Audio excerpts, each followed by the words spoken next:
السلام علیکم ورحمۃ اللہ۔ پیارے بچوں، کل آپ نے یہ صفت اور موصوف کے حوالے سے کچھ جملے آپ نے پڑھے بھی تھے، لکھے بھی تھے۔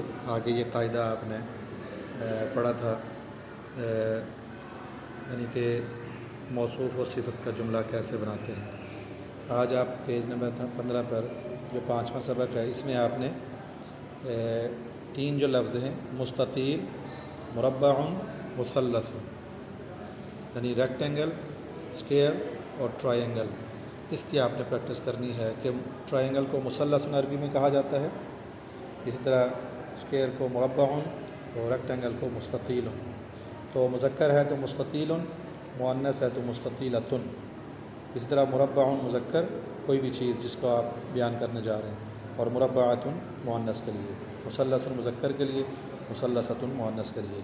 اسی طرح مجتہد محنتی مذکر، مجتہدۃ بچی کے لیے محنتی۔ یہ لیونگ تھنگ کے لیے استعمال ہوتے ہیں، یہ وہ آلموسٹ نان لیونگ تھنگ کے لیے استعمال ہوتے ہیں۔ کسلان سست اور کسلانۃ سست۔ کچھ جملے اسے لکھیں کہ حل ذالک جدار مستطیل، کیا یہ دیوار لمبی ہے؟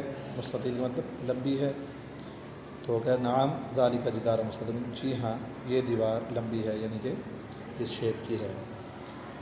حل تلک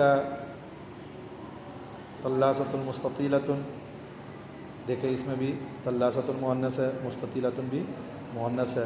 آگے پھر اس کا جواب ہے نعم طلاست مستطیلۃ۔ تو یہ آپ نے پوری اس سبق کی پریکٹس کرنی ہے، جہاں سے سمجھ نہ آئے آپ پوچھ لیں، اور پھر یہاں جو نیچے ہے اردو میں ترجمہ کریں، اس کو آپ نے انہی چیزوں کو سامنے رکھ کر ترجمہ کرنا ہے۔